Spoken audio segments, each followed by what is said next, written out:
What's going on, everybody? We're starting. We're starting. They're starting. We're all starting. Same time, same bat time, same bat channel. This hearing of the Permanent Subcommittee on Investigation will come to order. We welcome our witnesses and my colleagues, and I would like to welcome in particular some of the members of the audience who are here today. Michael Stumo, Nadia Milleran, Adnan Stumo.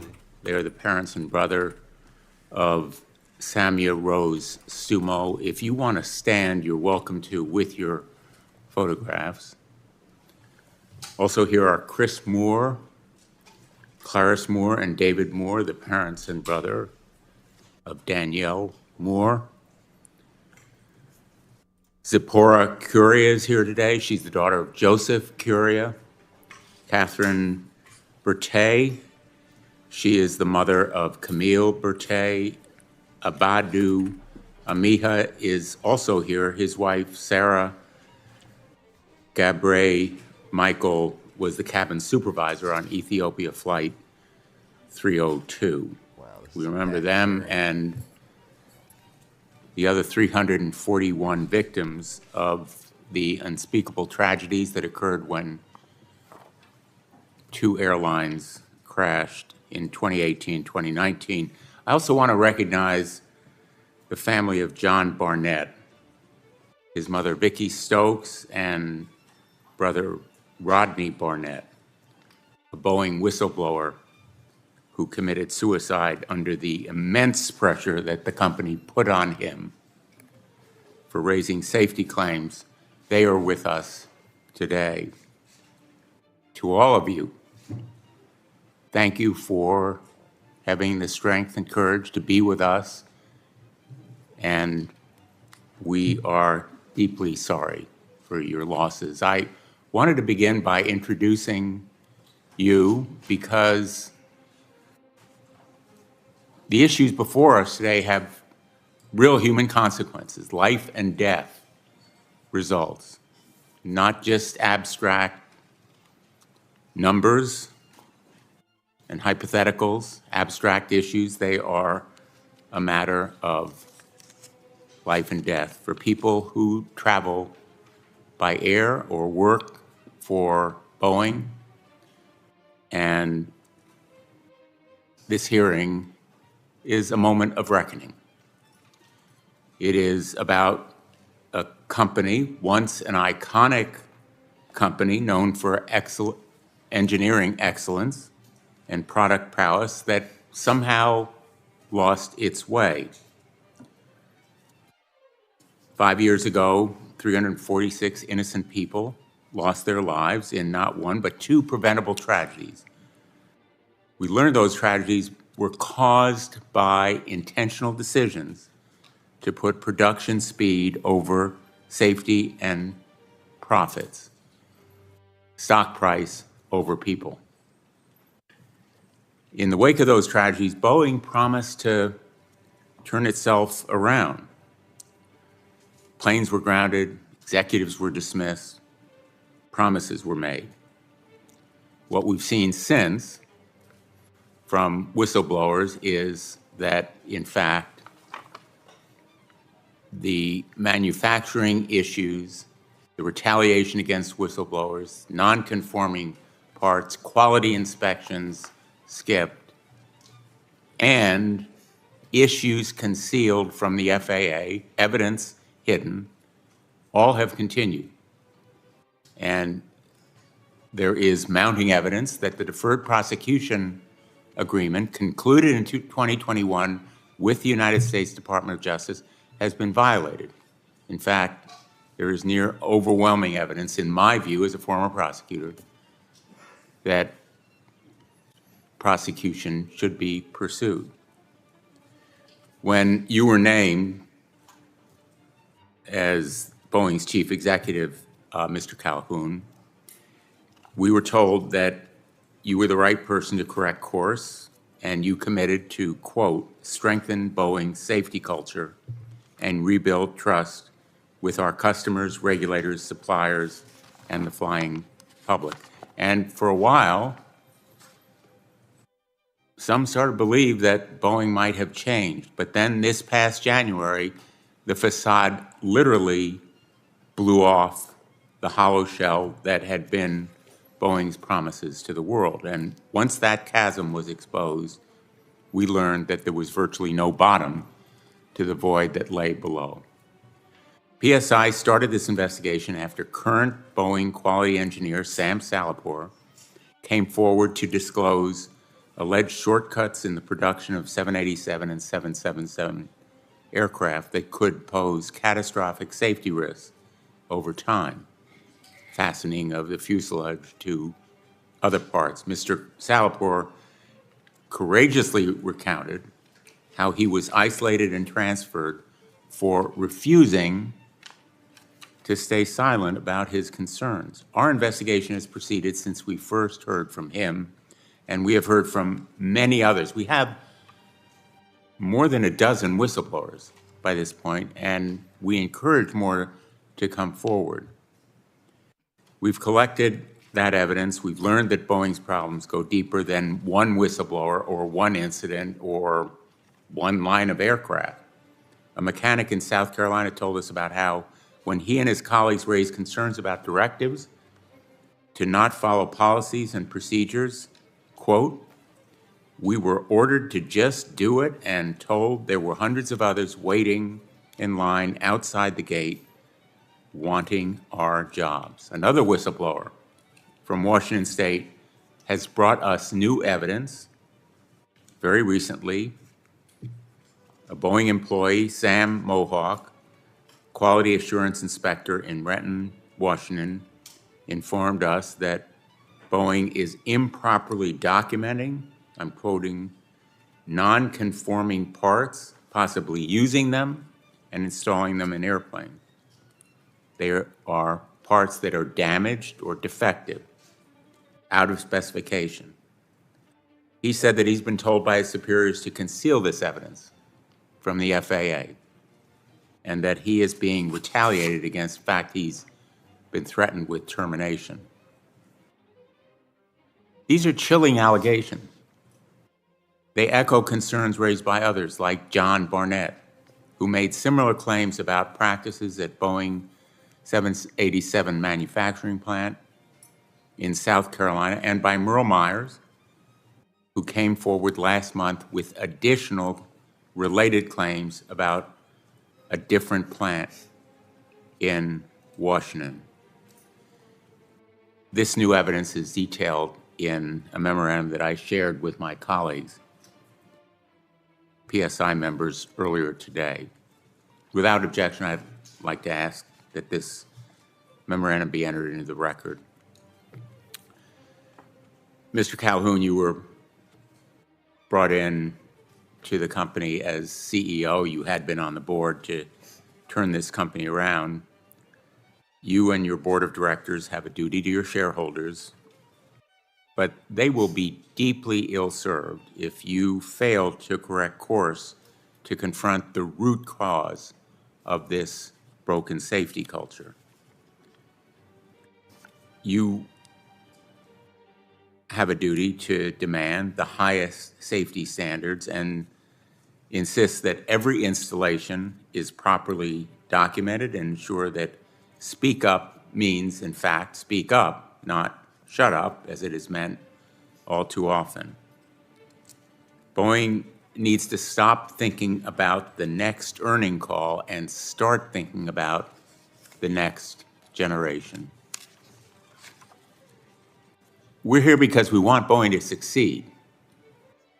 Boeing needs to succeed for the sake of the jobs it provides, for the sake of local economies it supports, for the sake of the American traveling public, for the sake of our military. It's not enough for Boeing to shrug its shoulders and say, well, mistakes happen. This is not an industry where it's okay to cut corners. to reduce inspections, to take shortcuts, and rely on broken parts that happen to be sitting around. This is not an industry where it's okay to rush planes out the door because you need to meet a quarterly sales target. I feel you know all of what I am saying, but it's not enough to say it. Boeing has to do it. Boeing has to live it. In a country where air travel literally was invented with the ingenuity and exceptional American engineers of Boeing, where still the best workforce in the world in the aviation industry continues to come to work every day and do its best, there's absolutely no reason where we should not be the home of the preeminent airplane manufacturer in the world. Boeing is making some leadership changes, but they look more like management musical chairs, moving the same people to different roles within the company, people who may have been responsible and should be held accountable. The Department of Justice will conclude its investigation and make its independent decision about whether to prosecute. But for Boeing, regardless of that decision, it is a moment of reckoning and an opportunity to change a broken safety culture. With that, I turn to the ranking member. Thank you, Mr. Chairman. To avoid repeating much of what you said, I'll just ask my written opening statement be entered in the record. I'd like to start out by offering my condolences to the family members and loved ones of those who were lost in the 737 crashes, the people in the audience here. I think those condolences are universal and shared by everybody here. I'd like to underscore what the chairman said, is that this committee, everybody in this room, I would say everybody in America wants Boeing and the airline industry to succeed. It's just crucial that they do so. You know, I come from a manufacturing background myself, supplying plastic packaging materials to the medical device industry. I understand quality systems. I also understand the difficult nature sometimes in meeting specifications. I understand the difficult nature in today's world of hiring people in a manufacturing setting. And I read a recent article that it's becoming more and more challenging for the airline industry as well. So there are many contributing factors to what has happened. And from my standpoint, the subcommittee's role is to highlight as many of those factors as possible, get everybody focusing on them, keeping pressure on the entire system. I think that's the other point I want to make, is there are many people. It's not just Boeing's CEO. It's not just Boeing's management team. The quality system that needs to provide assurance to the traveling public that it's safe to fly. And that's, in the end, that's what we want. I mean, I travel multiple times a week, almost exclusively on 737s. I have to admit, I get on those planes feeling pretty confident because I know of all the people involved, the suppliers, the manufacturing workforce, the multiple layers of management within Boeing.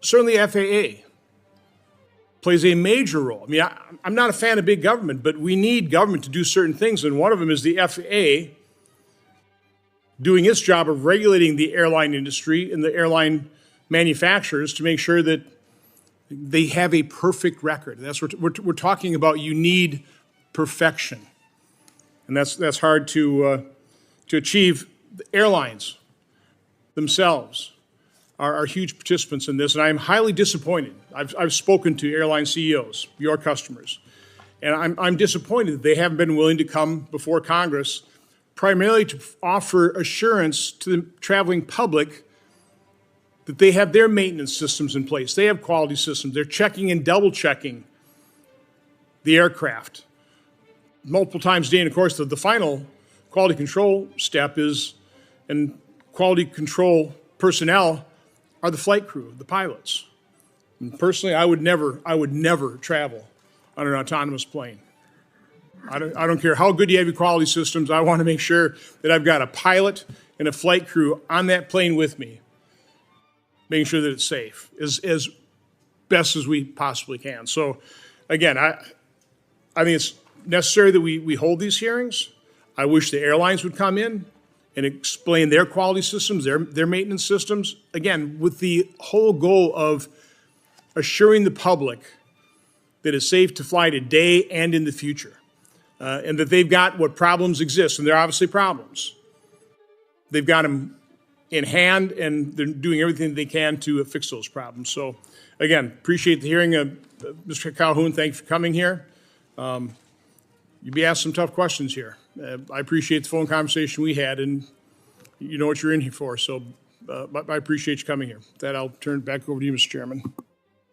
Thank you, Senator Johnson. Just to assure you, we are hopeful that the airlines will be coming to appear before this subcommittee. We welcome two witnesses today. David Calhoun has served as President and Chief Executive Officer of Boeing since January 2020. Prior to taking this role, he served as a member of Boeing's Board of Directors since 2009. He served as its chairman from October to December 2019. He began his career at General Electric Company, GE, where he spent 26 years, including as vice chairman of the company and president and CEO of GE Infrastructure. He's accompanied today by Howard McKenzie, chief engineer of the Boeing company. Howard McKenzie has been chief engineer, and he leads the Boeing engineering function. He is responsible for oversight of all aspects of safety and technical integrity of Boeing products and services. Mr. McKenzie has been with Boeing for more than 3 decades. Thank you both for being here. Our practice is to swear in all of our witnesses, so if you would please stand and raise your right hand. Do you promise that the testimony you are about to give is the truth, the whole truth, nothing but the truth, so help you God? Thank you. Mr. Calhoun, you may proceed. Chairman Blumenthal, Ranking Member Johnson, members of the subcommittee, thank you for inviting me to appear before you today, along with Boeing's chief engineer, Howard McKenzie, seated to my right. Before I begin my opening remarks, I would like to speak directly to those who lost loved ones on Lion Air Flight 610 and the Ethiopian Airlines Flight 302.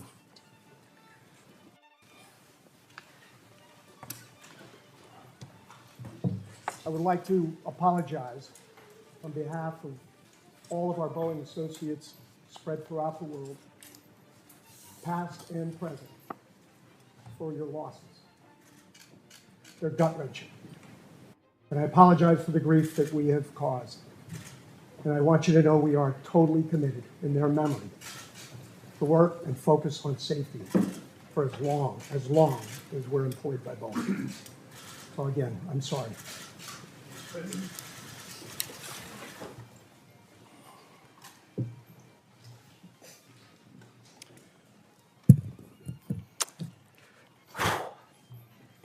Nearly every second, a Boeing commercial or defense product takes off and lands somewhere around the world, making us responsible for the safety of millions of passengers and flight crews every day, including our men and women in uniform.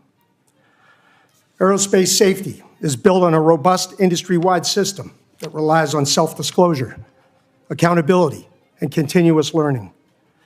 This scrutiny, to be held to the very highest standard, is fundamental to why commercial aviation is by far the safest mode of transportation today.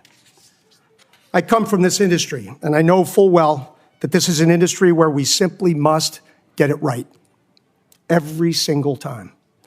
I've served as president and CEO of Boeing since January of 2020, following these tragic accidents.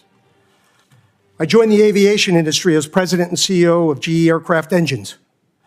My introduction to aerospace safety was after the tragic accident in 1989 of United Airlines Flight 232 in Sioux City, Iowa, due to an uncontained engine failure. It led to sweeping changes in our industry's safety management processes and contributed significantly to flight safety going forward. And from this experience, I understand the gravity of Boeing's role in upholding the integrity of aerospace safety in our industry. We deeply regret the impact that the Alaska Airlines Flight 1282 accident had on Alaska Airlines team and its passengers. And we are grateful to the pilots and crew for safely landing the plane. We are thankful that there were no fatalities. From the beginning, we took responsibility and cooperated transparently with the NTSB and the FAA in their respective investigations. In our factories and in our supply chain, we took immediate action to ensure the specific circumstances that led to this accident could never happen again. Importantly, we went beyond to look comprehensively at our quality and manufacturing systems, and we slowed things down dramatically. To launch this more comprehensive look, we've held stand-downs in our plants, and we've listened to our employees and acted on their ideas. We've brought in an independent quality expert to assess our processes, and we have announced our intention to reacquire Spirit Aerosystems, the manufacturer of our fuselage. In consideration of these inputs, Boeing developed a comprehensive safety and quality action plan with very specific metrics which we will use to hold ourselves accountable and the FAA will use to provide the oversight required. Most importantly, it is our people, over 170,000 around the world, who are our greatest strength. We've asked every one of our employees to consider themselves an aviation safety advocate. We're committed to making sure every employee feels empowered to speak up if they see a problem. We also have strict policies that prohibit retaliation against employees who come forward. It is our job to listen, regardless of how we obtain feedback, and handle it with the seriousness it deserves. Much has been said about Boeing's culture. We've heard those concerns loud and clear. Our culture is far from perfect, but we are taking action and we are making progress. We understand the gravity, and we're committed to moving forward with transparency and accountability while elevating employee engagement every step of the way. Our airplanes have carried the equivalent of more than double the population of the planet. Getting this right is critical for our company. It's critical for our customers who fly our planes every day, and it's critical for our country. We're part of a global ecosystem composed of manufacturers, suppliers, airlines, airports, air traffic controllers, and regulators. And they're all committed to learning from every incident. It is this relentless focus on improvement that has led to our industry's unparalleled safety record. And it is with this mindset we're taking comprehensive action to strengthen safety and quality. And we know, as America's premier aerospace manufacturer, this is what you and the flying public have every right to expect from us. And thank you, Mr. Chairman, and Howard and I will be happy to take your questions. Thank you, Mr. Calhoun. We will have 7-minute rounds. I'll begin. Mr. Calhoun, more than 5 years after the MAX crashes, you're once again making promises and seeming commitments. They seem highly aspirational. They are very general to correct course. Do you think Boeing has done enough to date to make those kinds of corrections? And what would you say to the whistleblowers who have come forward and faced retaliation? Senator, thank you for the question. I ask myself that question every day. Have we done enough? I remind everyone the findings and the accidents. And we all participated in the investigative work. We saw the conclusions by virtue of the NTSB reports and the local regulators' reports. These issues were attributed to the development of the airplane and a software package referred to as MCAS. And there we took responsibility. for that error. You So you accept that Boeing was responsible for those crashes and 346 I deaths? accept that MCAS and Boeing are responsible for those crashes. But Yes, sir. has enough been done to date already? So this is the answer to that question. The development process for an airplane starts with an engineering effort. So we have revamped our engineering effort at large. We have created a series of design practices, including a new one referred to as human factors. It speaks directly to the work that needed to be done to prevent MCAS from creating the environment that those pilots faced at that moment. So we did that. We established a safety management system. We learned from the FAA and from our airline customers what it was and how to implement it. We've been listening to it.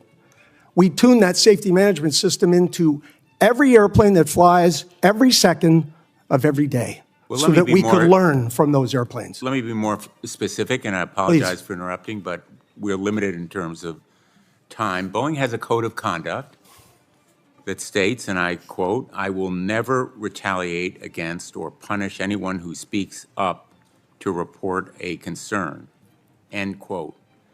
And yet, the whistleblowers that we have heard, including testifying before this committee, have reported a host of retaliatory behaviors, from reassignment to exclusion from key meeting to being sidelined and sidetracked in their careers, verbal harassment and threats, and even physical violence.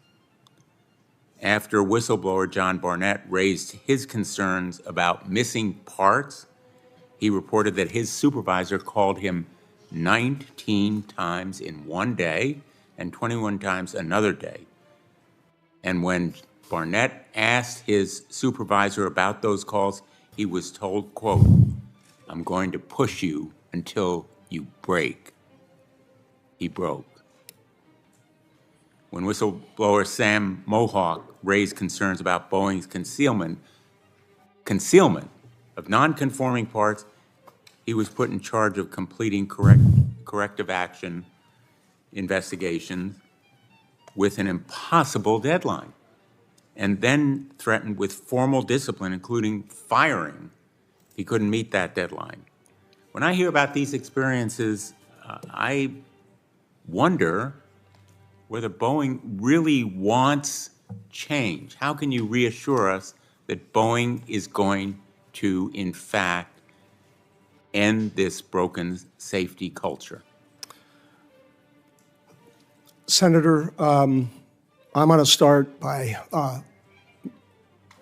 assuring you that I listened to the whistleblowers that appeared at your hearing. Something went wrong. And I know the sincerity of their remarks. Well, let me ask you a more specific... And then, with respect to our company, we do have a policy. I often cite and reward the people who bring issues forward, even if they have huge consequence on our company and our production levels, et cetera. My leadership team does that. We survey our people with respect to, do they feel empowered to speak up? That survey performance gets better and better. It's never perfect. We work hard to reach out to our people. Immediately following Alaska, we had a stand down. The stand downs continue and they rotate, and we listen to everybody. I'm trying to deal with 30,000 ideas on how we can move forward. How do we make their jobs easier? How do we train them more effectively? How do we do that? Our team we are working hard to listen. Mr. Calhoun, let me ask you, how many of your employees have been fired for retaliating against whistleblowers? Senator, I don't have that number on the tip of my tongue, but I know it. I know it happens. I know it happens. I am happy to follow up and get you that number. I would appreciate your following up. Let me ask you, have any of your supervisors, your managers, anybody been fired for retaliating against people who speak truth to power about defects or problems in production? Senator, we have fired people and disciplined people, and I am happy to follow up with what you need. Who have you fired, and how have they been disciplined? I can't I have concern on privacy, and as you know, every one of those cases. But will you come back to this committee and tell us? I will most certainly get back to you, sir. Let me ask you, have you been aware of how Boeing has complied with requests for information from this committee? Probably not by line item. No, sir. Well, let me show you a sample of the data produced by Boeing in response to requests by this committee. I'll show you a bigger display, and the details have been provided to you. Are you able to make sense of this? No, sir. Complete gobbledygook. Yes, sir.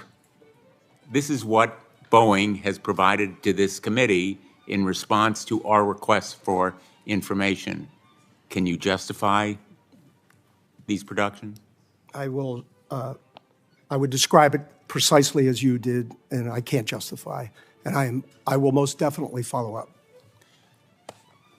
My time has expired on this first round, and we're going to try to stick to the time limits because we have a number of colleagues here, and I want everybody to have a first round. We will have a second round for colleagues who want to do it. I turn now to the ranking member. Thank you, Mr. Chairman. To pick up where the chairman just left off, you said you'll check into that. Did you talk to the individual responsible for complying with our information requests? Have you had a meeting with that individual or that group of individuals?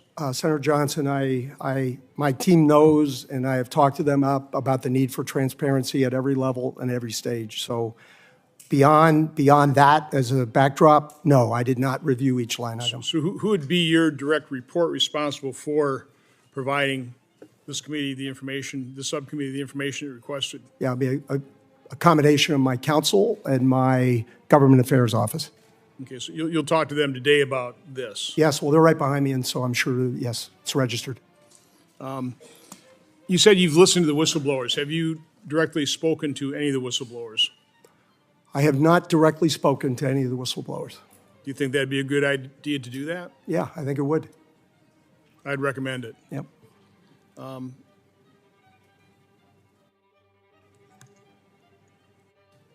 Exactly what are you doing then to investigate the whistleblower complaints?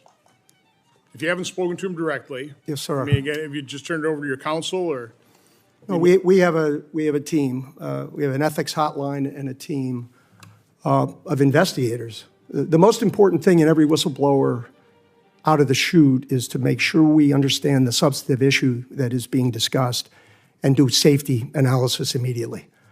And go out and interview everybody that's involved and or has touched any of that work and assure ourselves that we have safe airplanes. And if there are corrective actions to take with respect to the points that they make with us, that's what we do. And we try to get on that immediately. But there's always an objective view and a number of perspectives, particularly with respect to engineering disciplines that have to come to bear on it.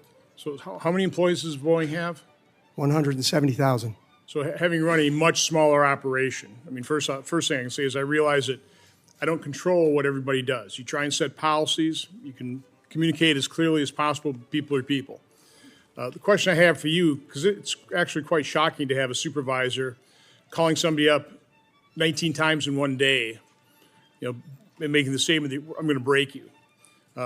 My guess is you don't condone that kind of behavior. Have you looked at your incentive system within Boeing? And let's face it, there's obviously pressure on your sales, from your sales force to your manufacturing operation to deliver the planes that they've sold to airlines. Again, there's pressure throughout companies, and I can just imagine that the pressure is being applied to Boeing associates throughout the company. Okay, I get that. I've been in manufacturing. But have you reviewed, for example, your incentive systems that maybe would drive that kind of behavior, having to meet quotas have you reviewed that? Yeah, this year we made a number of significant changes to our incentive structure that really emphasizes all things safety, including the running a just culture with that respect. And a just culture I think, is the environment that you would like us to run. And so yes, that incentive alignment is now in place. So prior to our last hearing, one of the articles I read, whether fair or unfair, talked about, and your disclosures, it's probably the SEC, where you were scoring high on ESG and DEI, and your score was 0 on your quality. These are internal quality performance measures. Can you speak to that report? That's a fact. Because the point being is, Yes. is Boeing's management, are they concentrating on DEI and ESG, and at the expense of really meeting your quality performance measures? Senator, I've never seen those two things ever come into conflict. I don't believe my team has ever allowed for them to come into conflict in any way. It's not necessarily conflict, it's what you're emphasizing, where you're putting your management emphasis. Yes. Well, again, Senator, there's a comp system. There's also what we work on every day, all day, knowing how important and critical it is for the future of our company. Safety and quality is it. It's been that way since January of 2020 because of what we have been responding to. Safety and quality. That is what we talk about. I'll mention another article, and the reason I'm doing this is one of the reasons we need a free press. It'd be nice to have a completely unbiased free press, but we need investigative reporting. We only have so much staff here at a subcommittee level or even a committee level, so we really do need journalists going out there and digging up stories. One of the ones I thought interesting before this hearing spoke to the very real problem, the difficulty you are having in finding, well, first of all, your manufacturing workforce is aging. Throwing COVID on there, early retirements, that type of thing, you lost a lot of experience. And in the past, it sounds like Boeing was able to tap into a workforce that had experience in the aerospace industry. And you don't have that luxury anymore. I'm not exactly sure when that changed. I know, coming from manufacturing myself, it's been difficult to hire people in a manufacturing operation because, let's face it, we tell our kids, you got to get a 4-year degree and you want to be in management. So we don't encourage people to go into manufacturing. But can you speak to that issue, or maybe Mr. McKenzie can speak to that issue in terms of just your challenges in hiring people in a manufacturing setting for a very high-quality, high-demand aerospace industry? Senator Johnson, and I appreciate the question more than you know. The post-COVID moment in the aerospace industry has been unbelievably difficult to navigate. We have 10,000 suppliers. We put almost 2.5 million parts into a 787. Boeing, because it's big and it has resources, even those were strained. We were able to keep more than most, but like you say, we turned over a lot of people, and yes, a lot of experienced people. Our supply chain experienced enormous turnover. So as we try to respond to unbelievable demand for airplanes out there, we have a supply constraint that is very real, and it is not resolved today. And I think one of the most important things we can do, we've done it in a few large instances, but now we have to train ourselves to do it at small instances, meaning every employee. If a part's not there on time, if a part's non-conforming, we will stop the line. So much of this relates to an untrained workforce. I tell you, it's all about that, honestly. Okay, thank you, Mr. Calhoun. Senator Hassan. Thank you, Mr. Chair and Ranking Member Johnson, for holding this hearing. To the families and loved ones of the people we have lost to Boeing safety failures, our condolences, and thank you for continuing to advocate for your loved ones and for airline safety generally and for the safety of the public. Mr. Calhoun, it seems like every other day news breaks of a new problem or safety concern with Boeing aircraft. In just the last week, there has been one news story about questionable titanium in your supply chain and another story about incorrectly installed fasteners with your new 787 Dreamliners. There have been major problems with Boeing's manufacturing, assembly, and quality assurance. As Senator Blumenthal noted, Americans built the first ever airplanes more than a century ago. But now, for the first time in decades, Americans are more and more nervous about flying your American-made planes. That breakdown in trust is a remarkable failure for your company, and I'm concerned that it stems from a decision to put profits ahead of safety. So what are the root causes of this systemic failure? How are you going to fix it? And who should we hold accountable? Does the buck stop with you or with somebody else? Senator Hassan, I appreciate the question. And like you, I get the media input every day, and I see a Boeing description of the airplane. Two out of every 3 airplanes that fly in this country are Boeing airplanes. The contributing causes to most everything outside of the Alaska accident relate to a variety of inputs that are downstream with respect to operating and maintenance and et cetera with an airplane. Alaska was a manufacturing defect. I'm not aware of any others that were. And we cannot allow one unsafe airplane to leave our factory. And so we are totally focused on everything that may have contributed to that.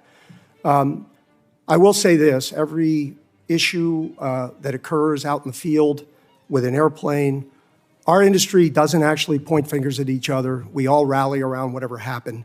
And if the manufacturer can contribute to that, to fixing that once and for all, we will. So let me just follow up here, because you have talked about a culture of safety and quality. You say that's what we talk about, and I hear you talking about it. But what we've been trying to get to is, how is it that you had a 2020 failure, a 2024 failure, the failures I've just read about, so there were 737 failures, now these 787 ones. You talk about safety and culture, but you aren't answering the question about what the root causes are here.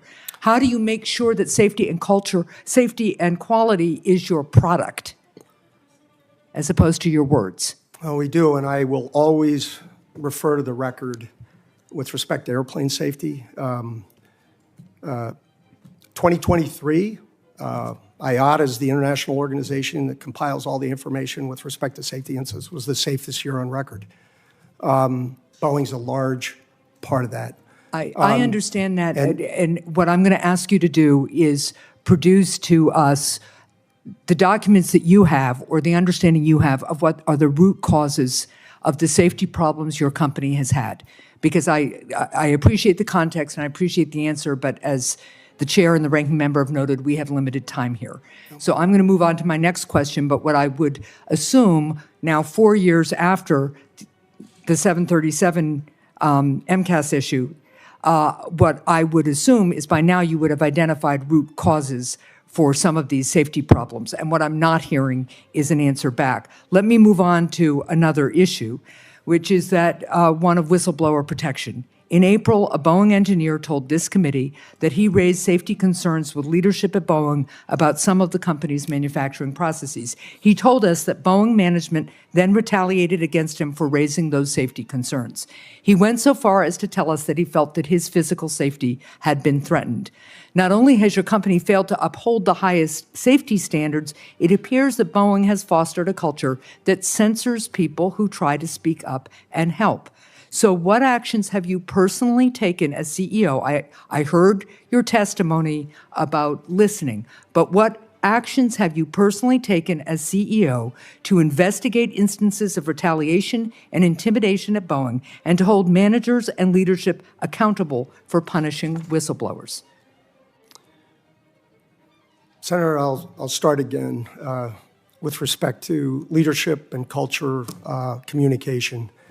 We are always out there with respect to our policy on retaliation. Not accepted. We will take the disciplinary actions that are necessary, and we do have a process. If I get a retaliation claim, I have a team. Again, they're independent. They are meant to investigate that, and they're meant to assume that that allegation is correct. Let's go find out. They are not always determined to be correct. They are not always. I would suggest, because you couldn't answer how many folks have been disciplined or fired for retaliation, I would suggest that a personally involved CEO might be able to get us that information, and that if you talked about the discipline that you took towards people who retaliated against whistleblowers, there might be less retaliation. Let me move on to one final issue here. News broke last week that the Federal Aviation Administration is investigating how counterfeit titanium, originally from a Chinese supplier, made its way into Boeing planes. What systemic failures allowed Boeing to not only purchase questionable titanium, but to fail to recognize that it was substandard once you had it in your possession and to install it in an aircraft? How'd that happen? Senator, I appreciate the question. We did not purchase the titanium. A sub-tier would have purchased that titanium, and we would not be aware until they raised their hand and let us know, in which case we would help them immediately solve that problem. Back when Russia invaded Crimea, we made a determination immediately following that invasion that we would end our dependency on Russia for titanium. And we've done quite a good job. And the only other point, the material that we have seen in the parts that our vendors have notified us of has not been substandard. It has met the spec. So, and my time is expired, but I would ask you to follow up on what product quality testing Boeing does and conducts of the materials and parts it purchases in order to verify the authenticity and safety of materials that come through the supply chain. Thank you, Mr. Chair. Thanks, Senator Hassan. Senator Hawley. Thank you, Mr. Chairman. Mr. Calhoun, what is it that you get paid currently? Senator, that's well disclosed in our proxy documents in each of the years that I've been employed. Yeah, but what is it? It's a big number, sir. Well, let me help you out. It's $32.8 million this year. Does that sound right? Yes, it does. That's a 45% increase over last year. Does that sound right? Yes, it does. What is it you get paid to do exactly? I get paid to run the Boeing company. Yeah. So just help me understand that. I mean, do you get paid for transparency? Is that one of the metrics for your income? I think the board counts on me for transparency. Really? Because you're under investigation for falsifying 787 inspection records. The Boeing's under criminal investigation for the Alaska Airlines flight. You were investigated by DOJ for criminal conspiracy to defraud the FAA. This is all in your tenure. This doesn't sound like a lot of transparency to me. What about safety? Is that a component of your salary? It sure is, Senator. You know, have you seen the reports that the subcontractor that you used to make that door piece that fell out of the sky, that when the FAA went and toured the facility, they found one door seal being lubricated with Dawn liquid dish soap and cleaned with a wet cheesecloth, and another was being checked with a hotel room key card? Does that sound like safety to you? Senator, I think our relationship with that particular supplier has been well documented, reviewed by the FAA, and most certainly us. And I'm very intent on acquiring that company so that none of that ever happens. You know, the FAA also says that Boeing still has not implemented the recommended steps back from 2019 and 2020 after the MAX crashes. You still have not taken the appropriate safety procedures or implemented what they recommended. I mean, how, if safety is a component of your $33 million compensation package, I mean, how can you possibly qualify for any of this? What about quality? Is quality part of your compensation package? Senator, I meet with the FAA pretty regularly. They don't hold anything back, and I'm not aware of anything that has been cited with respect to those accidents that we haven't taken action on. Really? Because we've had whistleblowers. You said you'd listen to whistleblower testimony. We've had multiple whistleblowers come before this committee and allege that Boeing is cutting every possible corner on quality and safety, not just in the past, but now. They've alleged that you've eliminated safety inspections, that there are fewer in quality and there are fewer inspectors doing quality inspections out there. They've alleged that when they raised quality issues and concerns, they were reassigned, they were retaliated against, they were physically threatened. That doesn't sound like attention to quality to me. And yet you're getting paid $33 million a year. It's extraordinary. Senator, I We have increased our quality inspectors significantly. How much has your stock price increased while you've been at Boeing? It hasn't, and I don't watch it much. Have you done any stock buybacks while you've been at Boeing? Not in my job, no. How about your profits? Have your profits increased at all while I you've haven't had any profits, sir. I'm sorry? I have not had any profits. Yeah. You know, I think the truth is, Mr. Calhoun, you're not focused on safety, you're not focused on quality, you're not focused on transparency. All of this is in the record, but I think actually you're focused on exactly what you were hired to do, which is that you're cutting corners, you are eliminating safety procedures, you are sticking it to your employees, you are cutting back jobs because you're trying to squeeze every piece of profit you can out of this country, this company. You're strip mining it. You're strip mining Boeing. It was one of the greatest American companies ever. It has employed thousands of people in my state, and you are strip mining it for profit, shareholder value, and you're being rewarded for it. You got a huge raise, a huge increase. So it's working out great for you. For the American people, they're in danger. For your workers, they're in peril. For your whistleblowers, they literally fear for their lives, but you're getting compensated like never before. Don't you think maybe your priorities are misplaced here? I mean, don't you think maybe it's time to get back to focusing on making quality planes and paying your workers well and taking care of the little guys who got you to where you are? That's not a rhetorical question. Senator, I don't recognize any of the Boeing you described. Really? And I want to assure... You don't recognize the Boeing that has airplanes falling out of the sky, that has had 2 Maxes crash, that has had pieces of doors fall out of the sky, that have had whistleblowers come before, they've sat right where you have sat and told us, these are your employees who have told us that when these are the engineers, by the way. Are you an engineer? I'm not, sir. Yeah, they are. Yeah. And they have said that they're not listened to, that they're retaliated against, that they're threatened. That's the reality of Boeing today. That's your company that you have created. Now, I don't recognize it either from the company it used to be decades ago, but under your leadership, that's what Boeing is, and you're being rewarded for it handsomely, handsomely. Don't you think there's something wrong with that? Why haven't you resigned?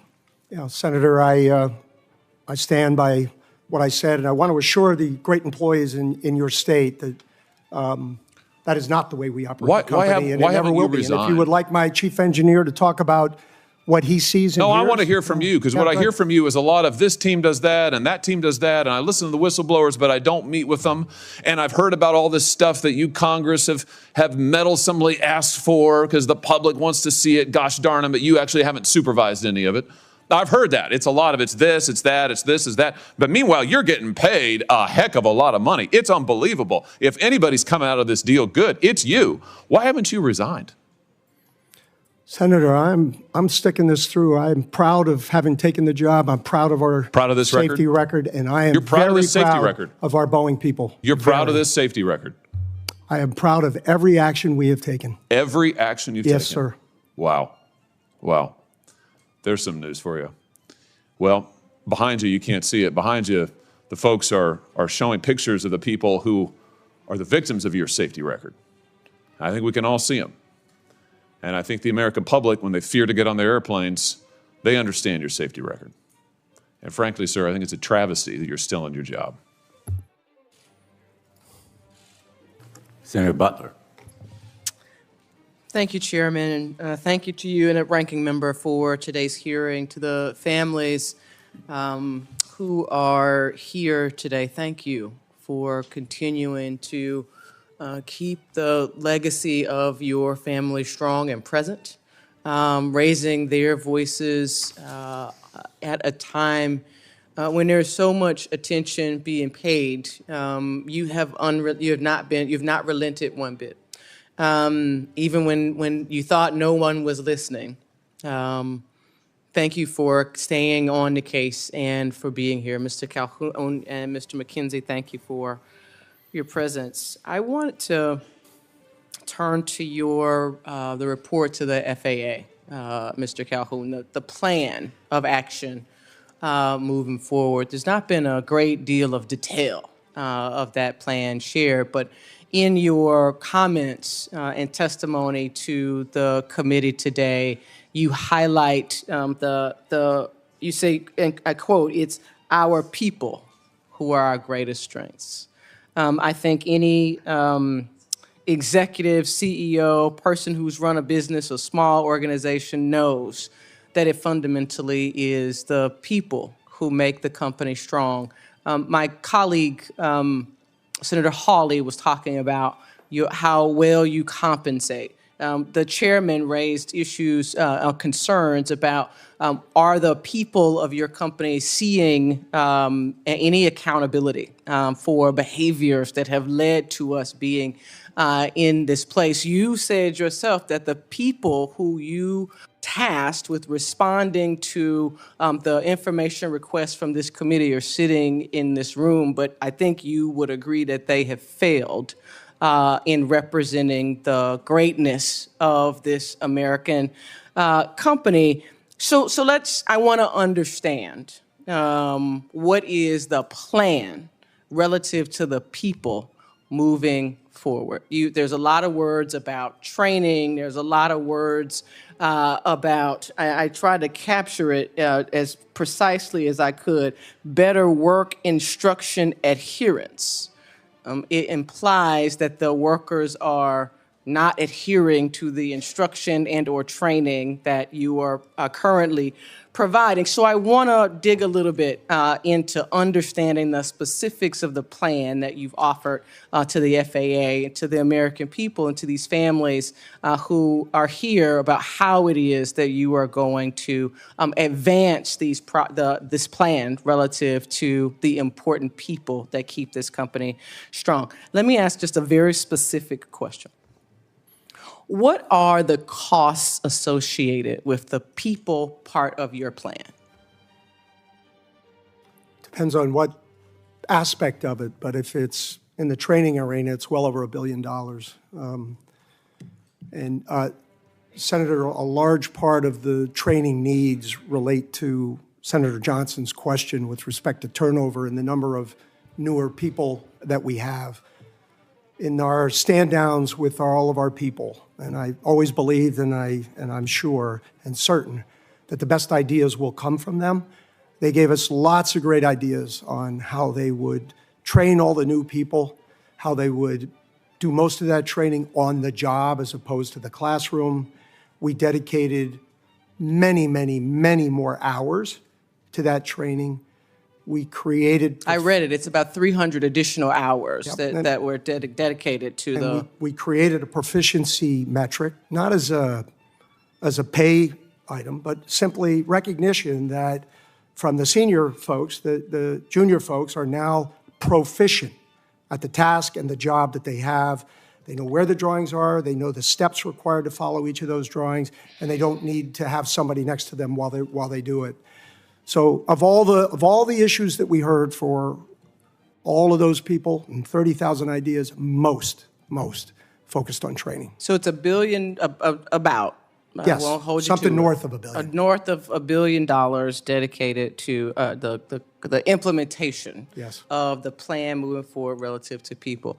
Are those costs, are those dollars actually going to be dollars dedicated going into the pockets of Boeing workers around the world? It will pay for all of the time and training that they get. It's not a compensation. This is an investment the company will make to take people off of an airplane job and make sure that we train them to be ready to do the airplane job. So they're not going to be compensated for the additional training that Well, they get paid for every hour they're there, yes. But now you have a more highly skilled worker. Yes. Theoretically. Yeah. And there is not additional, No, in this plan, they there's can not proceed within the, like in the Puget Sound, along the Union. The more skills they accumulate, the better they'll get paid. So, Answer to that is yes. So, and that's within the $1 billion. No, no. So that's what I'm trying to understand. That would be straight compensation. Right. So I really want to understand. I don't have the aggregate number for that. Yeah. I'm happy to provide that, at least with respect to the plan. I would really like to understand, because I think if what you have said is and the plan that you have moving forward is that that we need a more highly skilled workforce. I would assume that would mean a better compensated workforce that is now more highly skilled. And so Yes. I want to Yes. make sure that I understand that in particular. We're running out of time quickly. I want to pick up on a conversation that a couple of my colleagues have started out, in this notion of culture. And culture is incredibly important for it to last. It's really got to be something that is sticky. The chair asked about the number of workers that have been, or employees, managers, leaders that have been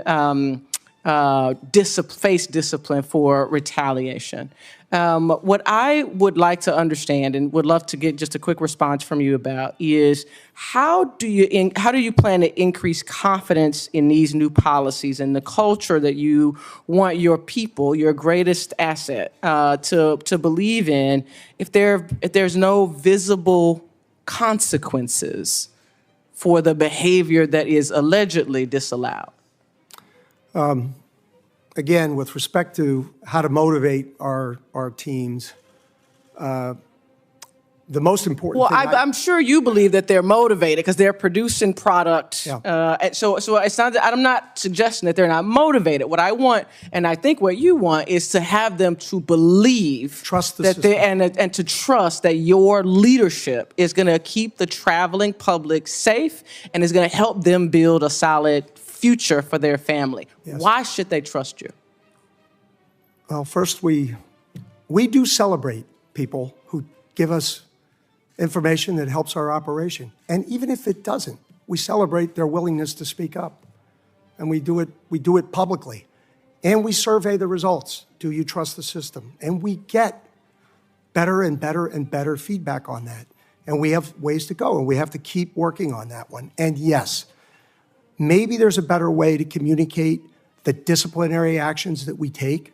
I am sensitive to the people who we take those disciplinary actions against. I think it's highly likely that in the immediate workspace, around wherever or whatever happened in those instances, there's a high level of awareness. Yeah, thank you. Thank you, Senator Butler. Senator Marshall. Thank you, Mr. Chairman. Growing up, a lot of my friends, uncles, relatives worked for Boeing. And I remember a button. It said, if it's not Boeing, I'm not going. Yep. If it's not Boeing, I'm not going. Good jobs, great jobs working there. Mr. McKenzie, you worked for Boeing for several decades, I understand. What happened to the safety culture there? Thank you for the question, Senator. Well, I'll tell you, I've been in this role at Boeing just over a year. As you noted, I've been at Boeing for well over 3 decades. I'm in my 37th year, starting out as an intern, going all the way through to today. I can tell you that in the last several years, and I speak for the engineering team at Boeing, they are extraordinarily focused on safety. We've done several structural changes to the engineering function. We have aligned the engineering function into one organization. We now have the most engineers that ever populated the Boeing company inside Boeing, over 64,000 engineers. We have defined functional chief engineers for every one of our functional disciplines, including human factors. We have built out and developed a robust system of what's called design practices, where we are codifying every technical learning and lesson on how we do things at Boeing. But sir, you're an engineer. Yes, sir. To solve the problem, you have to first identify the problem. There was a problem. What happened to the safety culture of Boeing? What did you identify as the problem? Well, Senator, the presumption is that if you're talking specifically about the MAX, there were specific technical requirements that were in error. And to resolve those errors, we embarked on the design practice discipline structure. Do you think that there was a culture, though, that safety was not first, from then until today? I think in that particular instance, I think that the analysis that supported the decisions that were made at the time were in error. And I can't state exactly the threads that were drawn that created that error. But we've built a system to make that much more robust today, so that will never happen again. Do you think that there's a culture of safety first today? There's absolutely, within our engineering team, there's absolutely a culture of safety first. Whenever there's an issue or a problem, invariably, the very first question we ask is, what is the safety determination? We have a system called the Continued Operational Safety Program that addresses every single item coming out of our fleet every day. Every engineering leader in the company gets an email every day that identifies all problems that occurred in the fleet. They're called cost reportable problems.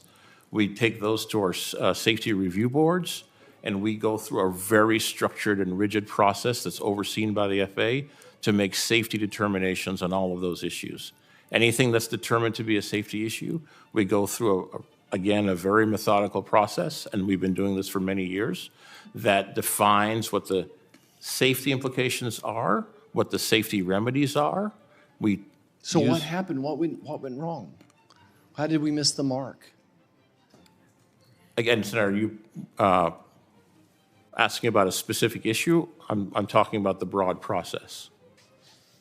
Well, I'm talking about doors flying off of planes. I'm talking about using parts that are misfits. I'm talking about planes crashing. Well, Senator, the door issue was an issue in manufacturing, and I'm representing engineering. The engineering design of the door is not implicated. However, the engineering actions through all of that remain, as I explained, focused on every learning that comes out from the fleet, uses the robust processes that we have in conjunction with the FAA. They're all overseen by the FAA, and implements all safety precautions in the fleet from an engineering perspective here. So certainly as I talk to aerospace engineers, they're absolutely convinced Boeing is engineered properly. They're absolutely solid airplanes. There's so many good things we could, and I talk to the pilots. The pilots love their Boeing airplanes. So many good things that they could just have enough good things to say about Boeing airplanes.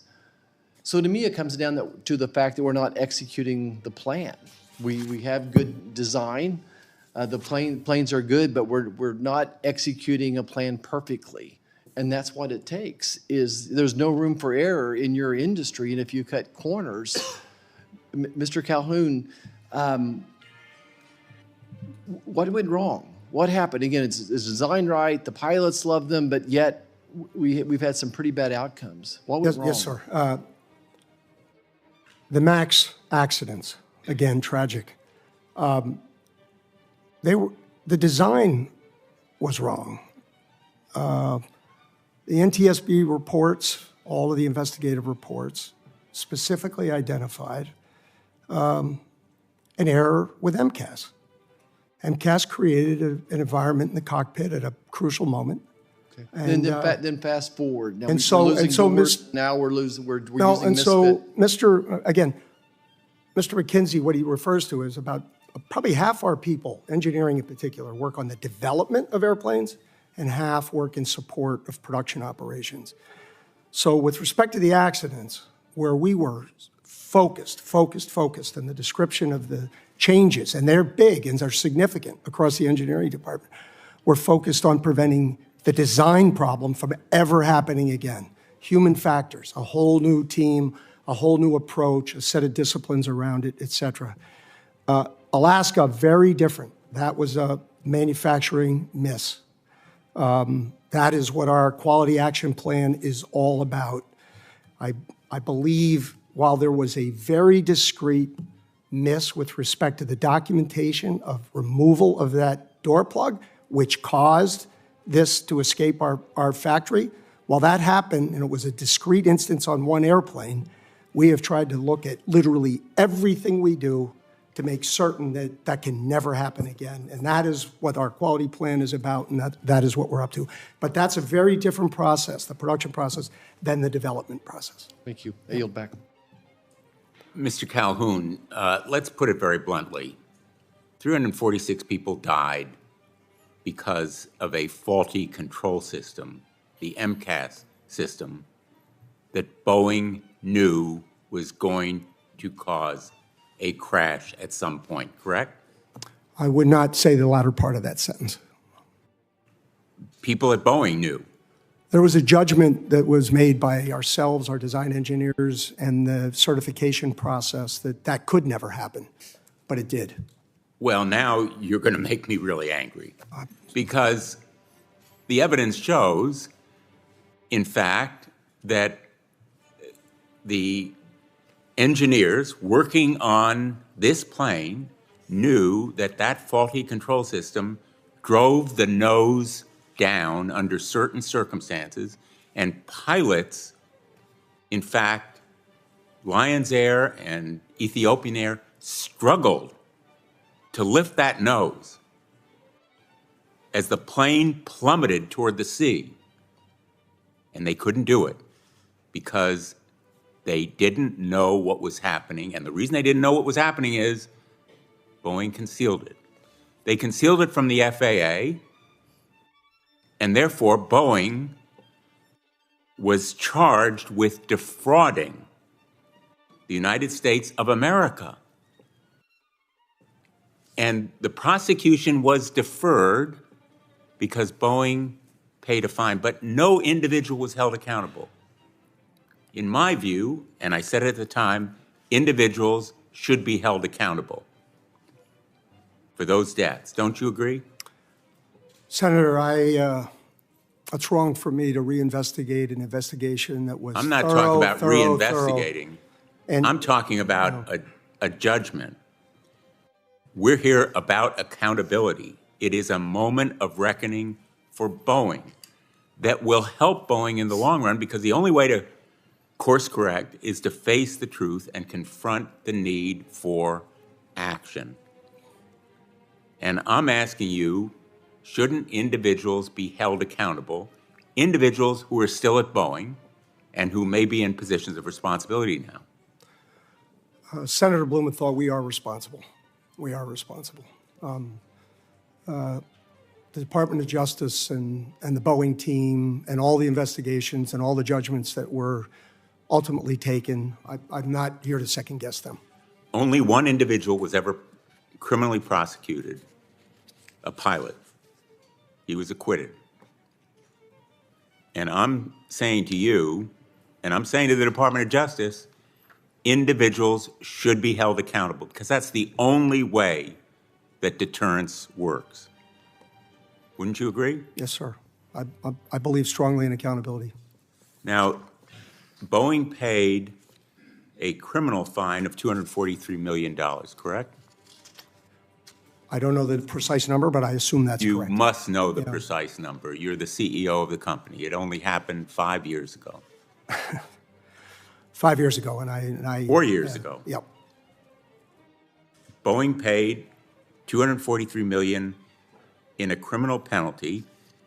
It paid $500 million to the families who lost loved ones in the MAX crashes, and it paid $1.77 billion in compensation to airline customers.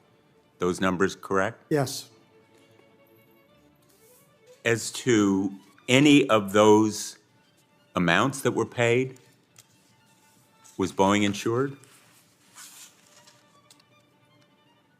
I don't have a precise number for you. You don't have a precise number, but Boeing was insured. Probably. Therefore, Boeing didn't have to pay Probably. large amounts. Do you know how much? I don't know the net amount, sir. Let me ask you this. Did Boeing take tax deductions on any of those amounts to reduce the impact to the company? And I don't have the answer to that either, sir. You don't have the answer I as don't. the CEO of the company? I find that hard to believe. I don't, sir. Well, I would suggest that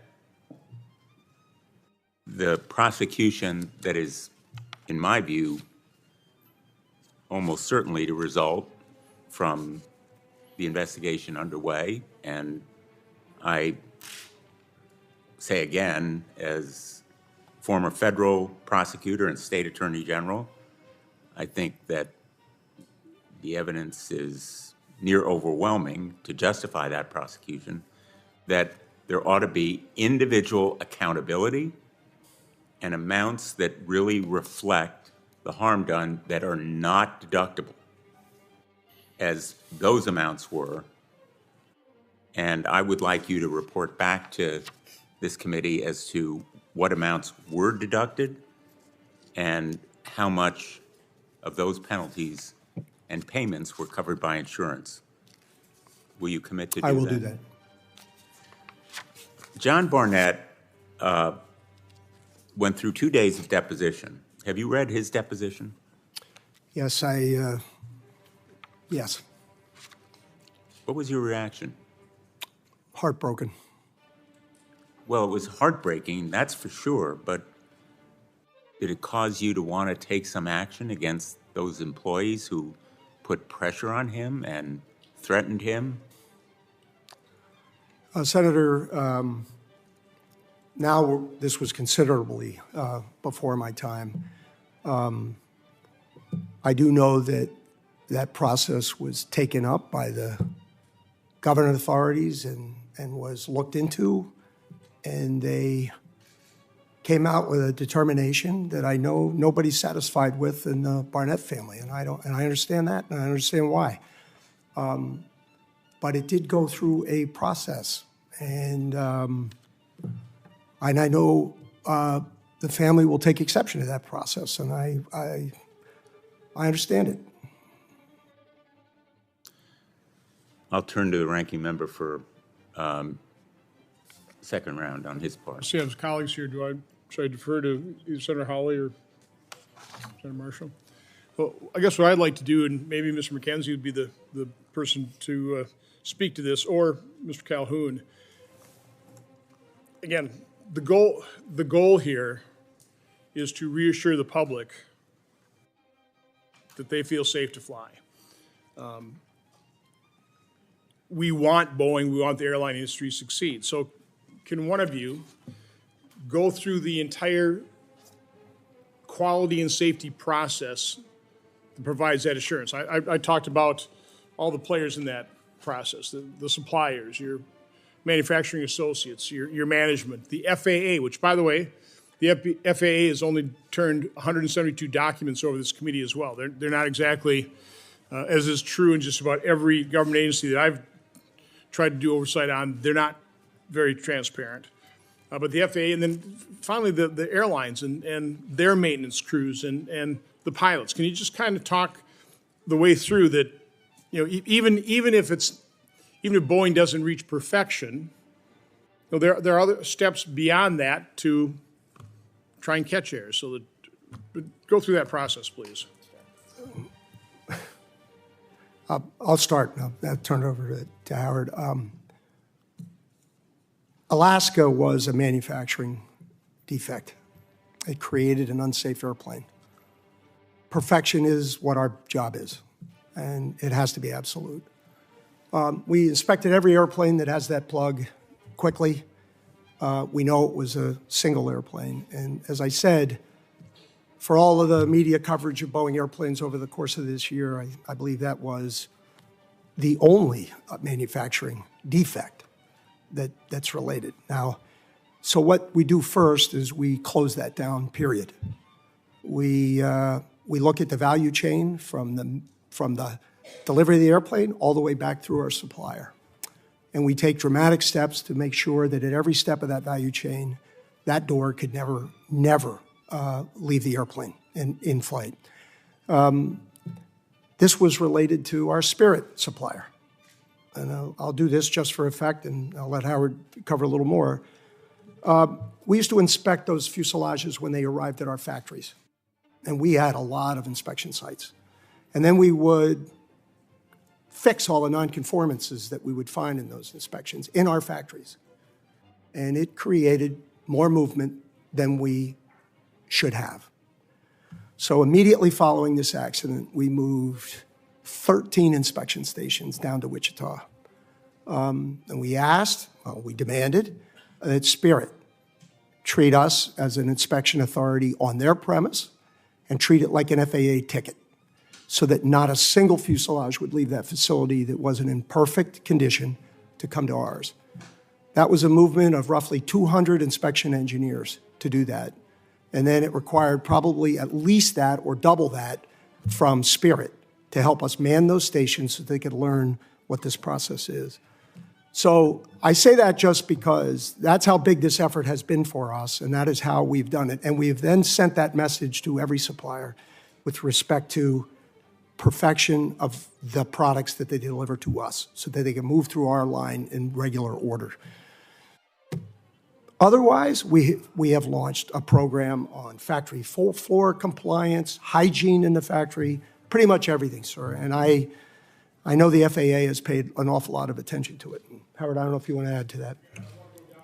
Yeah. I want to go downstream as well. You know, once it leaves your factory, these planes are running for, I mean, how many thousands of hours, you know? Yeah. Why don't you take them through the D checks on the 87? Yes, Senator, thanks for the question. So from an engineering perspective, I'll just talk very broadly about the whole system. Dave talked about the build aspect. From a design perspective, all of our designs are found to be compliant by FAA standards. We go through a rigorous design process. We do design assurance analyses. We do risk analyses. We do probabilistic analyses. And that assures us that we have compliant design. Dave talked about the build piece of it, but on the back end, we support all of our customers with a continued operational safety process where we monitor the fleet every day, every hour of the day. Everything that should come out of our fleet is determined to be cost reportable or not. If it's a cost reportable item, it goes into our safety review boards. We take action based on the individual aspect of whatever was discovered, a learning. We make a safety determination. That is all shared transparently with the FAA, and the FAA takes their own independent risk analysis based on what we've provided. And these are airplanes that have been sold or being operated by the These airlines? airplanes have been sold and been operated. We provide our operators with a robust set of operational guidance to keep the airplanes maintained, keep the airplanes repaired, and keep the airplanes supported.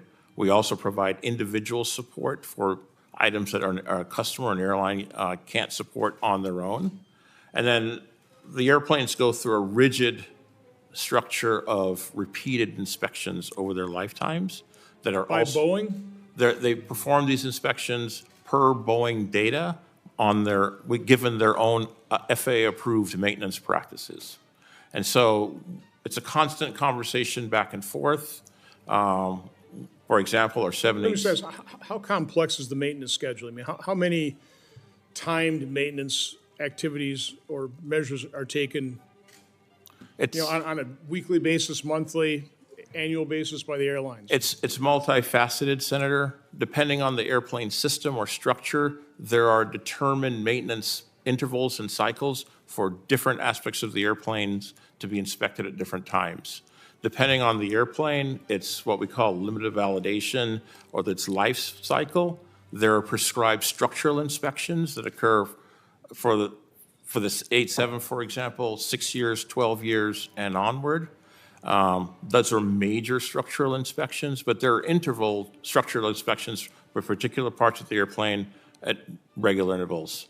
For different systems, there are regular intervals to check for individual aspects of each individual system. So it's not a single response, it's multiple. And if maintenance is required prior to those safety checks or scheduled maintenance, that gets written up and Boeing is aware of that and you bring that into your safety systems and report that to the FAA? Yeah, our airlines conduct and operate very robust and again, FAA-approved maintenance practices. If they should have a finding in one of their maintenance practices, they will absolutely report it to us. It'll enter our cost system, and then we'll make determinations based on the results of those analyses on whether those maintenance practices need to be adjusted to maintain compliance and safety. Briefly, what does the pilot do? Or what does the flight crew do before every day or every flight? Well, they do their regimen of pre-flight checks. They do their, and every airline has their own prescribed pre-flight checks. They're based on Boeing flight crew operating procedures, but the airlines have the option to define their own for their particular operation. But the pilots go through their pre-flight checks on the airplane. They check the various systems, understand status lights, hazard lights, everything else that might appear in the flight deck. And all systems have to be go, or we're sitting there at the ground stop and waiting for the maintenance. Correct. We also have what's called a minimum equipment list that allows airplanes to be dispatched if not every single system is working, but enough are working to provide absolute safe operation. And the airlines operate with that as well as part of the cadre of data that they use to support daily operation. And of course, we are listening to all of the airlines in the world that operate our airplanes and 24/7 clock. Again, that's why I'd like to get the airline, the CEOs or some representatives come in here and describe that for us. Again, try and set people's minds at ease, but. And along those lines, if I might mention. Your microphone? Along those lines, if I might mention relative to the 87, the structural reviews that Howard referred to, 6 years, 12 years, many of those airplanes have been through those reviews. And we have not had an airplane that has had a better structural integrity than those airplanes as they move through there. Perfect record. You're saying pretty much a perfect record. The 787, you're saying? 787, Okay. yeah. Thank you, Mr. Chairman. Senator Hawley. Thank you, Mr. Chairman. Mr. Calhoun, just to come back to you, isn't a big part of the story not just what's happened at Boeing in the last year or two, but what's happened over the last 20, what the C-suite has done to this company? Let me give you an example. This is from the Atlantic magazine last month. For nearly 40 years, the company, Boeing, built the 737 fuselage itself in the same plant that turned out its B-29 and B-52 bombers. In 2005, it sold this facility to a private investment firm. Offloading, Boeing called it. The tail, the landing gear, the flight controls, and other essentials were outsourced to factories around the world, owned by others, and then just shipped to Boeing for final assembly. Mr. Chairman, I'd like to, with consent, have this article, Boeing in the Dark Age of American Manufacturing. Without objection.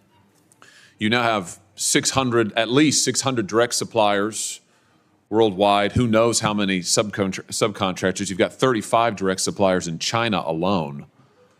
I mean, hasn't this really been the hollowing out of Boeing? Senator Hawley, I think the decision that we have made with respect to Spirit Aero and our determination to bring it back into the Boeing fold is definitely a vote in favor of vertical integration. That's one. I can't comment on all of the ones of the past. And we have not had the number of issues in those that we are currently dealing with respect to our fuselage. So I can't rewrite history, but I can take action You're in charge forward. you're in charge of the company. I'm just asking you. You're in charge of a company. You're getting paid $33 million a year. You're in charge of a company that has systematically, over decades now, shipped out its jobs, shipped out its production. Over the last decade, while you've either been in charge as CEO or on the board, stock prices have rose 600% at Boeing. You've, in fact, done $59 billion in returning cash to shareholders, $20 billion of that in dividends, $39 billion of that in stock buyback. Some people are doing great here. I'm just wondering, given the fact that your airplanes are falling out of the sky, do you think that any of that has to do with the fact that you really don't make that much anymore in this country or in-house? I mean, hasn't it been a mistake to hollow out the company and ship your production and your manufacturing and your know-how to other places around the world instead of doing it yourself, the American engineers, American workers? Senator Hawley, I think I read an annual report going all the way back to the introduction of the 747, which highlighted the fact that 65% of that airplane would be sourced by U.S. manufacturers here and there. And the other thing I do know that since 2015, again, I don't have all that history but before that, we have actually brought more work to the U.S. than we have taken out of the U.S. And at an absolute level, our work in the U.S. is in the high 80%. And that is unlike any other industry I have ever worked in. These are your suppliers, you're saying? These Yes. are your subcontractors? Yes. Right, the ones who are using Dawn dish soap to test their doors and cheesecloth to test the plugs, right? Those. Your CFO, Brian West, recently went on the record and said that Boeing probably got a little too far ahead of itself on the topic of outsourcing. You agree with that? He was speaking directly to our decision to go after Spirit. So he was right? He was speaking directly to our decision to vertically integrate Spirit. So he was right. You got too far ahead of yourself on outsourcing for all of these years. Is Boeing going to change course on this? We are most certainly changing course on Spirit. You've got 32,000 machinists. These are American workers who work for you. These are Boeing employees in the Pacific Northwest. You're in contract negotiations with them right now. 32,000, that's a lot of them. The last time that they got a contract was 16 years ago. Do you remember the terms of that contract? I don't. It was a very long contract. Yeah, well, they got 1% wage increases over 8 years. 1% over 8 years. You got a 45% increase just last year, and you're making $33 million. Do you think maybe these folks deserve a raise? Oh, they will definitely get a raise. Good, good. I hope it's a substantial one.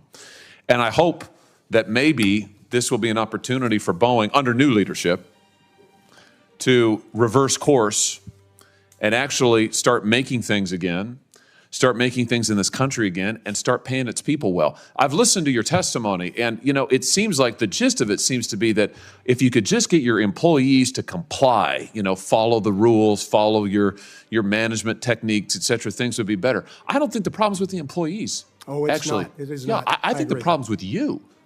You. It's the C-suite. It's the management. It's what you've done to this company. That's where the problem is. The problem's at the top. Your engineers, they're probably the best in the world. Your machinists, they're outstanding. You're the problem. And I just hope to God that you don't destroy this company before it can be saved. Thank you, Mr. Chairman. Thanks, Senator Hawley. I want to talk about specific problems that apparently continue to exist. Have you read or heard recently about roles that the MAX has suffered? I have, sir. What's the story? Well, Senator, it's the NTSB is involved, and they will investigate the hypotheses that we're aware of will not involve the manufacturer of the airplane.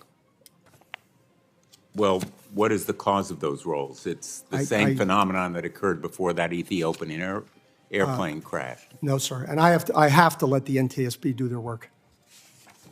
They will conclude it. What about fasteners improperly used? Yes, Senator. So clarification on the fasteners. These are fasteners that are common to the side of body for the 787. All the fasteners are installed. All the fasteners are torqued to the proper torque specifications. The subtlety here is that we're torqued using the head side of the fastener as opposed to the nut side. And so we are redoing the analysis to understand if that has any safety implications. All three of the submodels of the 787s will be analyzed. The first submodel was analyzed. So there may be a problem there. It's completely acceptable. The first submodel analysis shows completely acceptable. The torque is the right torque. Completely acceptable or unacceptable? Acceptable. What does that mean? It's fine the way it is. The torque is applied properly. All the fasteners are installed. Well, that doesn't give me a lot of reassurance that they're not installed properly, but it's acceptable. The fasteners are all installed. All the fasteners are torqued to the appropriate torque specifications. The specification asked that the torque be applied on the head side of the fastener, on the nut side of the fastener, and they were applied to the head side of the fastener. It's just a matter of what's being held and what's being turned. So all the fasteners are there, and the torque is appropriate. Maybe you can tell us about the causes of that Southwest airline rolling because damage was done to the plane, correct?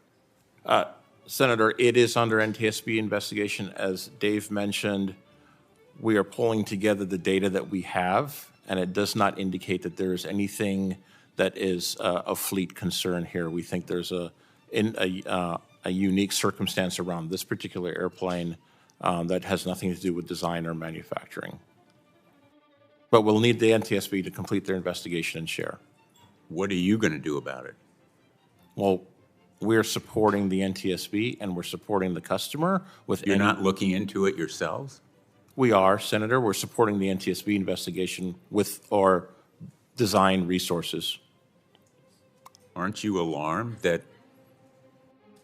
airplanes manufactured by Boeing are rolling in this very dramatic and potentially unsafe way, doing damage to the planes that you've manufactured? Senator, the Dutch roll is an oscillation due to the rudder actuator responding to a particular circumstance that it's in. We think it's an individual circumstance for this airplane that thus far, given the data we have, indicates that this airplane underwent some unique circumstance that is particular to this airplane, and it doesn't give us any cause for concern for the fleet. I'm told that the MAX engine's anti-icing system can't be kept on for more than 5 minutes in dry air without risking a potentially catastrophic engine failure. Is that true? Senator, it's a particular situation where you're at altitude on a particularly hot day, which is a very, very remote circumstance, and you've kept the MAX anti-ice on, or the engine anti-ice on, for too long of a period. That gives rise to a probabilistic exposure of some deterioration of the inlet. It's a, when we look at it through our cost process, we conduct a functional hazard analysis and a fault tree. We've established the probability of that occurring. It's extremely remote. At the same time, we're taking all efforts to redesign that. But again, because of its extremely remote probability, we believe the fleet is safe. Where I'm going with these questions is that there seems to be a kind of laundry list of incidents caused by a series of manufacturing or design problems, and the company isn't grappling with them in the very proactive and vigorous way that the public would expect when you're putting airplanes at risk. Senator, every single item that comes out of our 24/7 fleet monitoring goes through our continued operational safety program and is individually assessed through a rigorous analytical set of processes that is overseen by the FAA. Safety determinations are made on a continual basis, and those safety determinations are again overseen by the FAA using their independent analyses for corroboration. Well, again, we come back to what you're telling the FAA, which was fraudulent when that deferred prosecution agreement was reached, and may now again result in prosecution in unrelated instances of what you've told the FAA. Let me ask you, Mr. Calhoun, have you heard that non-conforming parts are installed in any Boeing airplanes? We have a process, Senator, to ensure that no non-conforming part is But in an two airplane. whistleblowers have told us that likely non-conforming, meaning damaged or defective parts, were installed. And at the very least, they were hidden from the FAA. Senator, I read that complaint this morning. I do know and had followed up that the speak up had been received in our system and that the quality team has been and is looking. So more than happy to get back to you on that. I apologize. I'm personally not involved in it. I just saw it this morning.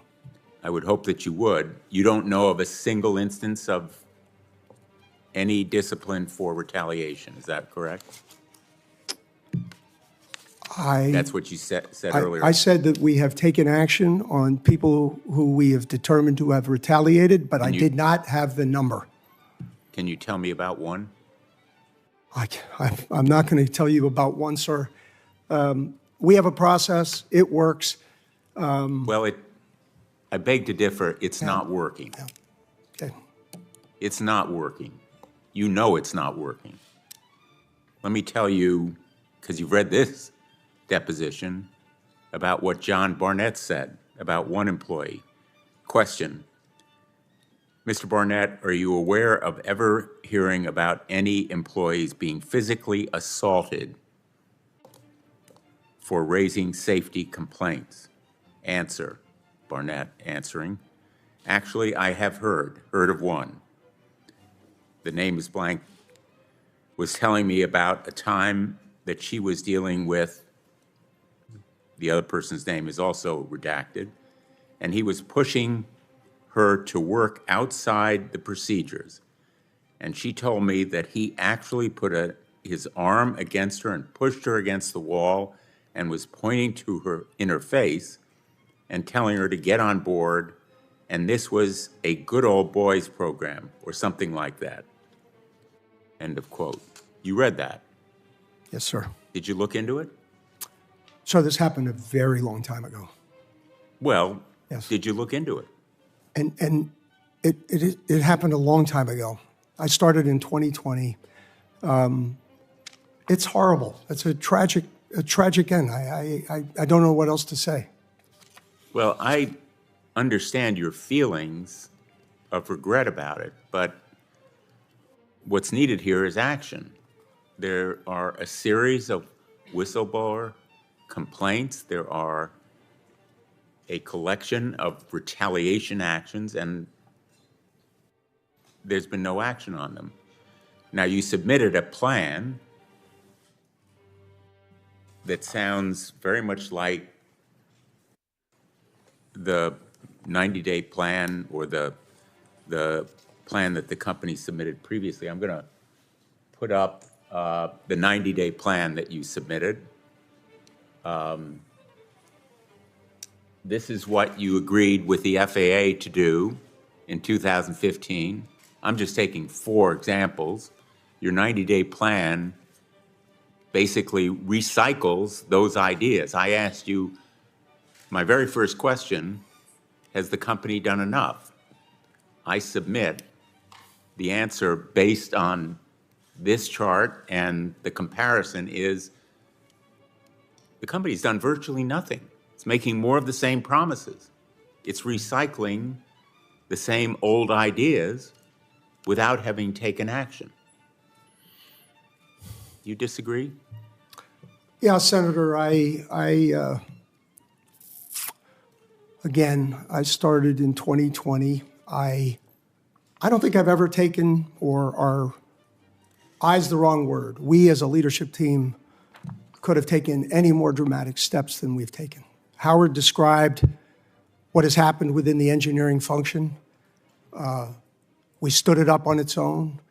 We created important design practices that would address directly the development and design of every next airplane so that we would never design an MCAS again.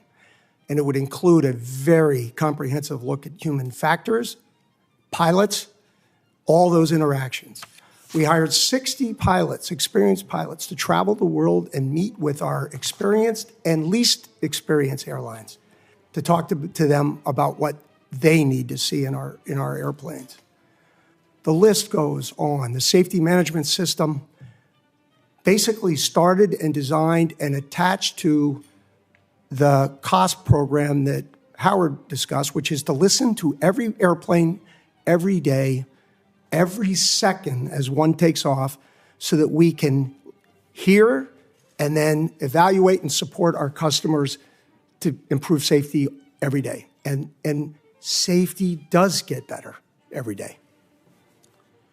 We mentioned earlier that only one person has been prosecuted as a result of the criminality in my view, criminality, in the Justice Department's view, criminality, that was involved in the two crashes, 2018, 2019. The basic practice, the modus operandi, it seems to me, of the company is to shift blame downward, to, in effect, scapegoat workers rather than the management team responsible ultimately for conducting the company. Recently, in fact, just weeks ago, when a Boeing employee spoke up about the falsification of records for tests performed during the assembly of the 787 in South Carolina, this was speaking up about falsification of records to the FAA, a violation of that deferred prosecution agreement. In effect, Boeing blamed the employee and said, and I'm quoting from the letter that Boeing submitted to the FAA, quote, "The employee misconduct was so obviously outside the bounds of clearly articulated and broadly understood company requirements that their intent should not be imputed to the company." The same letter says that the root cause of the falsification has not been determined. You familiar with that letter? Senator, this issue, I will start with the employee who observed a practice and raised his hand and brought it to our attention. A team of very qualified engineers, because this was not a simple determination to come to, within a day, got to the determination that this employee misrepresented his work directly. That is unacceptable, and disciplinary actions will be handed out, and it'll be quick. But what about the managers who may have known about it? Have you begun an investigation? Oh, there will be a line right up with respect to the managers, but this was a misrepresentation. I'm going to ask the ranking member whether he has any other questions. You know, we are running out of time, and you have promised to get back to us with information that I think this committee needs and deserves, but will you also commit to respond fully and transparently to the request for documents that we've made instead of what you and I have agreed is gobbledygook? Yeah, Senator, I will look hard at that. The answer is yes. I'm going to take you at your word. You know, I think what this hearing has shown is we all on this panel want Boeing to do well and succeed.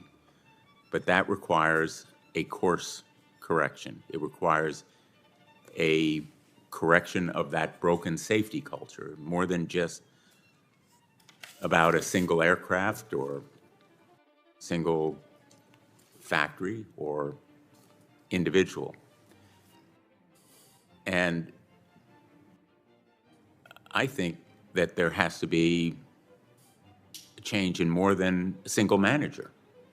Wouldn't you agree that a team of managers has to be held responsible for this kind of losing record? Senator, we have made a very significant number of changes, starting with the tragedies that occurred.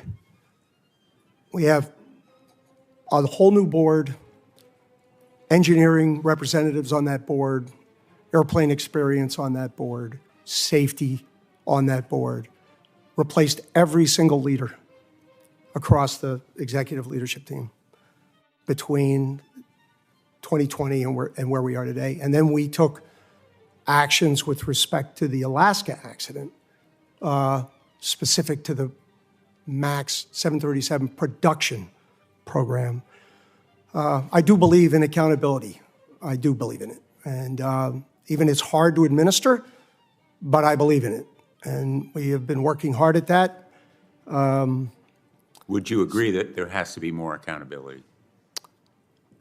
Senator, I am doing everything in my power. If I agreed, then I would have done something more. I have done everything I you're believe leaving. is required. I am leaving. Leaving Yes, sir. at the end of this year. Yes. But people in the current board or management structure, in effect, are filling positions that are open, same individuals. Wouldn't you agree there has to be more accountability and a different team? Not the same individuals. We try to select people who know a lot about airplanes. We are an industry where domain expertise matters a lot. And so we do prefer to choose from within, but we also do our best to match the skill sets with the opportunity at hand. Right now, the immediate opportunity, and I think your committee has helped us point this out, along with everything we've learned in the stand-downs and accident, engagement, engagement, engagement, engagement. Trust with our workforce. That I understand. And the people that we have selected to fill these jobs were based on that spec and that spec alone. Well, I think that you've certainly demonstrated that you can talk about these changes, but making the changes may well require a different team. And accountability is very important for the past, but also going forward for the future. So I look forward to hearing more from Boeing. I look forward to hearing from the airlines, as the ranking member has suggested. And we are going to pursue many of these issues because they are a matter of life and death. And they have profound consequences to our economy and to the traveling public. And again, I want to thank everyone in the audience, particularly those who have been personally affected. And I think we want to continue to encourage whistleblowers to come forward and protecting them from retaliation. The committee record will remain open for 10 days, and the hearing is adjourned. All right. Thank you, Senator. There it is. It was I guess it wasn't as I thought more sparks were gonna fly. Let's put it that way. You know, I thought Hawley was gonna go deeper into the whistleblowers who were seemingly killed. He didn't. Blumenthal went there for a minute, or maybe I missed it. Don't know. I really appreciate everybody coming in. I love doing this. I mean, the reason I'm doing this, if you go to the front page of the New York Post right now, it's like Justin Timberlake was drinking a drink in a house party. It wasn't his. Thanks a lot, news journalists. You know, what about this stuff? So that's why I'm here. I'm glad that you all came with me and joined me on this particular hearing, this journey. I think we're gonna hit 25,000 subscribers soon. If you haven't already, hit the subscribe button. I really appreciate it. As I say, knowledge is power. Subscribe for more. Thank you, everybody. Really, truly, thank you. Talk to you soon. See you next time. Be well.